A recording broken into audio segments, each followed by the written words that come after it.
Hello and welcome to the Al-Attiyah Foundation podcast. Today we're joined by Professor Fadwa Eljack.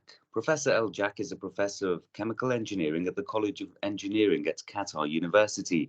She's also a founding member of H2 Hub, a broad-based research group in Qatar University that studies hydrogen-based sustainable energy solutions. Welcome to the Al-Attiyah Foundation podcast, Fadwa. Hi, Naveed. Thank you so much. I'm looking forward to this.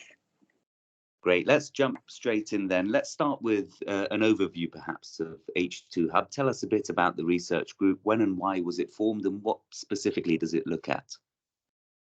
Yeah, sure. The group was actually officially launched back in October 2022. So it's just a little bit, about over a year old.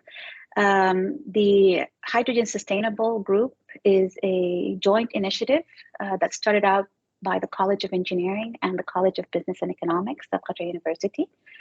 And the group was established, it came about actually as a natural extension of previous activities and projects that encompass a wide range of topics, including hydrogen supply chains, clean energy production, policy, as well as sustainability. And it's a broad-based research group. What sort of scholars are in the group, and what disciplines are covered by the group's membership? Yeah, the group consists of experts from engineering, from College of Arts and Science, including chemists and geologists. From the College of Business and Economics, we have economics and policy experts.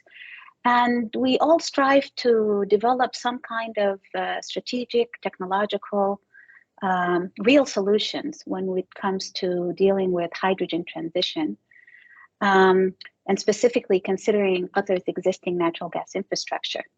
And because the challenge is great, it actually requires multiple disciplines to come up with solutions. And hydrogen seems to be a bit of a buzzword in the industry at the moment, particularly with a drive towards decarbonisation. Just tell us a bit about the importance of why we need to study hydrogen better. And do you think for Qatar specifically, its significance will grow and go perhaps above and over maybe the traditional uses of looking at desulphurisation when it comes to refineries and other heavy industries? Very good questions. The global energy demand is actually expected to increase by over maybe 20% if we consider from 2021 up to 2050. And meeting this expanding energy will require a diverse group of energy resources, as there's no single, energy source that we can depend on. Hydrogen is one of those energy sources in all its forms. It's considered to be an important player for the future.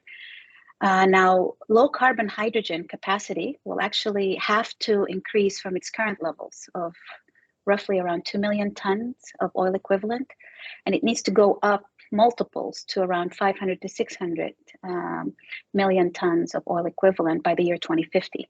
So 40% of increase from its current levels. Currently, hydrogen use in industry is actually mostly as an intermediate. We use it for the production of many things like ammonia, methanol, ethylene, steel, and GTL, all of which Qatar is actually mass producing currently. So there's already experience when it comes to producing hydrogen from natural gas. This makes the state of Qatar actually well positioned to potentially take a bigger share of the clean energy market and expand its current portfolio to include hydrogen as well as other low carbon energy carriers like ammonia and methanol. And where specifically do you see hydrogen ramping up? It's touted as the possible solution to high temperature, perhaps hard to decarbonize heavy industries. Where do you see hydrogen being rolled out at scale, looking at the numbers that you've just mentioned? It's difficult to pinpoint. It's actually a number of areas. So emissions from heavy industries like the steel industry, the cement industry, and also chemical manufacturing actually account for almost 40% of the global emissions. And that's mostly due to their high energy demand. So nonetheless, we cannot do without these industries. We will continue to rely on them based on market demand. So decarbonizing them will require that we provide cleaner energy sources to reduce their emissions. And this is where hydrogen can have potential impact. From hydrogen as an energy source for some of these industries is required as a feedstock, so use it to produce the chemical, but it also uses an energy fuel. So we heard recently that Qatar Energy actually announced investments in the largest blue ammonia plant in the world, and ammonia production from natural gas combined with carbon capture and sequestration process. And CCS and carbon capture and utilization are really good mitigation methods to be able to produce these valuable fuels at a lower carbon footprint. And let's move away from business towards everyday life consumers. Do you think hydrogen can be used for electricity, perhaps power generation in Qatar or elsewhere? It is being used elsewhere for power generation because the technology is there to combust hydrogen to produce power. If we talk about Qatar, the existing power generation plants are based on natural gas. And that is actually an advantage as they have the highest energy efficiencies compared to power from other fuels. I believe the new Kharsat project is the exception here because it will produce power from solar energy. And the use of hydrogen in power generation in current facilities will be limited by the type of turbine technology we have, and as well by the pipeline infrastructure that we have that will be able to transport the hydrogen. And you mentioned Qatar and the reliance on natural gas. Looking at the research that you do, does it extend to how Qatar will produce hydrogen, perhaps, and the advantages of moving from the likes of LNG to hydrogen? And how will that happen? Will it be by electrolysis, steam methane reforming? How exactly do you move from a reliance on natural gas towards hydrogen? Well, hydrogen by electrolysis of water is an alternative pathway for producing energy, but it is quite expensive compared to the production of hydrogen by steam reforming, which we rely on heavily here in Qatar. In terms of price, we can say electrolysis cost can range from $4 to maybe $8 per kilogram of hydrogen. And when you compare that to steam reforming, which is half of that, around $1.80 to $2 per kg, obviously steam reforming is the better option for hydrogen production. Now, if we talk about moving away from LNG, I don't think that's the case. There's no way we can actually move away from LNG. The demand on LNG will continue to grow. But for us here in Qatar, electrolysis as a pathway to produce hydrogen might not be an option for large-scale production. And it's mostly because the process relies on water. And for Qatar, it's an arid country. We rely heavily on desalination to produce our water. So in terms of the economics, investing all that money to desalinate the water and then use that water to produce hydrogen is not the best pathway when you can produce it by steam reforming. So what we are looking at, some people are looking at studying the cost of perhaps doing electrolysis using wastewater. And the cost will be higher due to the water treatment cost, but there are aspects of circular economy when it comes to using waste streams for producing something valuable. And looking at the two options, perhaps methods that you've just outlined, how do you think hydrogen can be made more green? We hear a lot about the colours when it comes to grey, blue, green. Specifically looking at green hydrogen, how do you think that can be amplified and ramped up? Okay, so with the colors, we can have a different podcast to talk about the colors of hydrogen. But to make it more green, I think to make it more green, the idea is that you want to make it more environmentally friendly. So green, actually, hydrogen means that you are producing hydrogen from a non-fossil fuel-based source like water, and most likely through electrolysis with some kind of renewable energy. So that means it's green. But for Qatar, we have access to the largest natural gas reservoir. So hydrogen production from natural gas is amongst the cheapest, as we mentioned. So for large-scale deployment of hydrogen, methane reforming with some sort of carbon capture and sequestration, or even carbon capture and conversion, is actually more probable. And looking at the renewables and how that impacts hydrogen, Qatar, for example, has one large, very large solar plant in Al-Kharsa, planning 2 more for dedicated industrial uses of green electricity. How do you think that surplus electricity could be used in hydrogen production, if at all?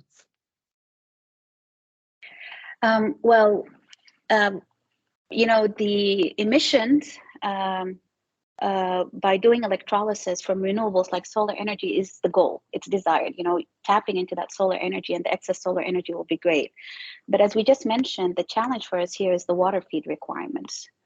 When it comes to storing the excess energy, batteries could be an option for storing, the excess power for later use, but that would require that the batteries be very large to be able to manage the seasonal variations that we might see.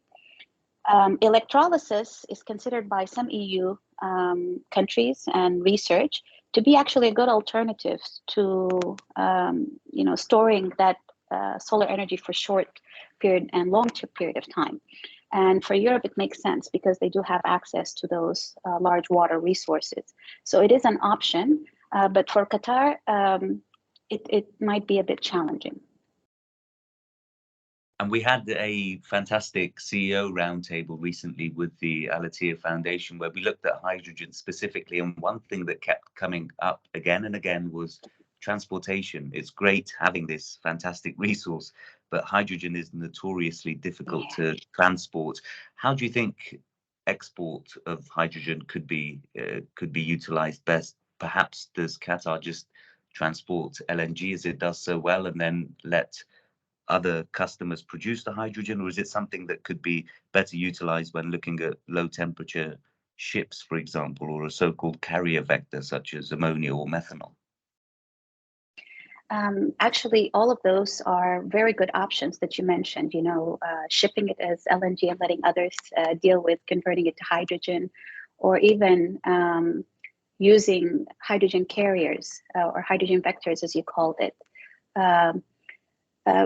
Transportation is a challenge. So if we take a look at transporting hydrogen in liquid form, it is a challenge because it is something new. Actually, last year, we had the first pilot liquid hydrogen carrier started between Australia and to Japan. And I think recently, I heard maybe earlier this year, there was approval for the design of transporting compressed hydrogen. So you compress the hydrogen under higher pressures, around 250 bars, and that could be an alternative to transport. But again, these are just emerging potential transportation methods that we're trying to test and see. Some studies actually show that transporting hydrogen using carriers like the ones you mentioned, like methanol or ammonia, is the more economic option. And we already see many agreements between countries to transport blue ammonia, where you are producing ammonia with some sort of carbon technology, and that is being shipped to Asian markets. So those are actually options. Qatar will continue to export LNG. There is no question about that, as the demand on low carbon energy will continue to grow with our growing populations. But there are some markets out there that have started to change their policy when it comes to energy imports. So depending on how those shape up, that might impact the demand in what form of hydrogen or hydrogen carriers should be transported. Yeah, and as countries move more towards their net zero ambitions and targets, perhaps that's something that will be featuring more heavily in the energy mix globally. But let's move away then and look further forward, perhaps looking at the future. Methane pyrolysis, widely regarded as a new route to hydrogen. Just explain what it is exactly. What's the process, and is it feasible? Methane pyrolysis is actually a process that generates hydrogen from methane. The nice thing about it is that it has the potential to not just produce hydrogen, but it produces solid form of carbon. So it has the potential to produce hydrogen without releasing CO2 into the atmosphere. The process uses thermal energy to break down the methane into hydrogen and solid carbon.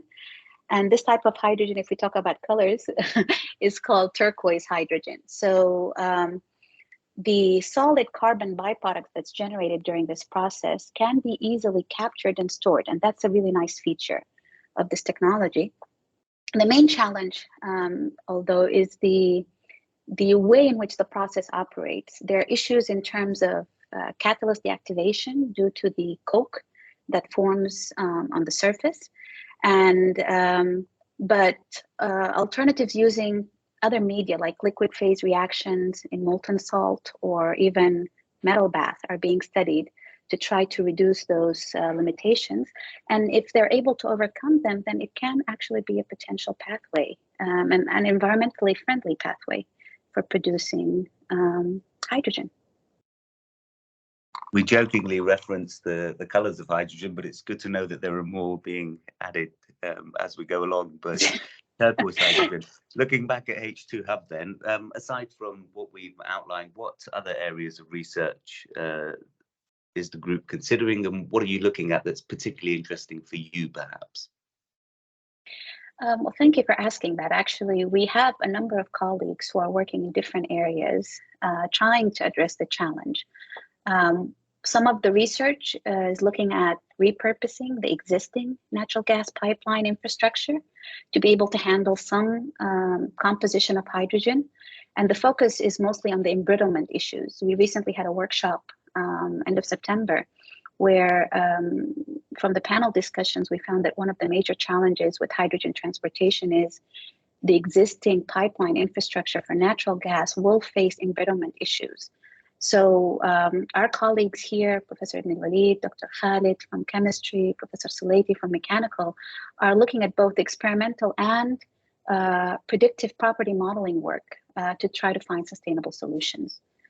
We have others that are looking at trying to enhance the demand on hydrogen by looking at hydrogen liquefaction technologies. And they're focusing on trying to reduce the specific energy consumption significantly and to try to bring the levelized cost of liquid hydrogen to ultimate target of $1 so that it can become competitive with other fuels. We have research also looking at some of the transient behavior of liquid hydrogen plants, liquid hydrogen storage and its transportation. And we have a group of colleagues, Professor Samir Fikri, Professor Salati, who are also looking at the fuel combustion issues. So combustion characteristics and the emissions of fuel blends, whether it's ammonia blended with natural gas or whether you have hydrogen blends. And we're trying to even look at the technological performance of burners. So looking at how combusting hydrogen in a fuel mix impacts the flame speed and stability. I myself personally have lots of research looking at trying to understand what hydrogen supply chains would look like to meet potential future demand on hydrogen. Considering the many variabilities that are out there when it comes to the market, to the price of hydrogen, to the availability of the technologies and some of the emerging technologies that we talked about today. So we are working with some policy experts and trying to develop some kind of market design models to help us understand and optimize what those supply chains would look like. I must admit, as someone who's been closely following events in Qatar, it's very encouraging to see the research ecosystem and landscape developing the way it is, and looking at some of the stuff that you've just outlined. What we do with these podcasts is just finish with one perhaps key question. And I'm going to end this discussion by asking you, a lot of hype around hydrogen, as this podcast proves, lots of talk about it as well. But do you believe it's going to be produced in quantity for export soon enough, or will it just be LNG and ammonia moved on, and then it's up to others to do with it as they will? Very good question. And the opinions will vary. If you ask two people, they'll give you two different opinions. What we do know is that the production of blue ammonia is definitely on the way, right? And that LNG exports will continue to be supplied to international markets because there is a market for it. Now, large-scale hydrogen export to global market depends, and that's a big depend. It depends on the hydrogen demand. And that's one of the biggest challenges. We see changes in Europe happening when it comes to policy and in the form of energy that they can import. We hear on cross-border tax talks. We see markets in the Far East also trying to look for hydrogen. They have existing infrastructure, like in Japan and Singapore, that are looking at either importing ammonia or even hydrogen. So is the demand big enough to ask for large-scale deployment of hydrogen today? The answer for that one is no. But will it change? I think it will, because the volatilities that we're hearing every day in terms of market changes are big. And we have to start working towards seeing what that might look like and prepare for it. Excellent. An encouraging note, perhaps, to finish on. Professor Eljack, that's all we have time for today. On behalf of the Al-Attiyah Foundation, thank you so much for joining us for this interview and providing the foundation and our listeners with your excellent insights. We really look forward to hearing from you again in the future, perhaps when hydrogen begins to ramp up more. Oh, thank you so much. I really enjoyed this conversation, and I would like to thank you and thank Al-Attiyah Foundation for this opportunity. And I'd like to also thank my colleagues at Qatar University and other institutions across the road in QF for all of the efforts that researchers are doing to address the challenges, and at the same time to also start sharing knowledge in terms of what's happening when it comes to hydrogen and its role in the energy mix. Thank you very much. Thank you, Professor Eljack. Absolutely, global challenges and global solutions that require that sort of knowledge sharing. And of course, lastly, thank you for listening. To stay up to date with the Foundation's latest publications, be sure to visit our website. That's www.abhafoundation.org. And of course, the usual social media channels such as X, that's Twitter to you and me, and YouTube. Just search our name, the Al-Attiyah Foundation. Thank you very much and goodbye.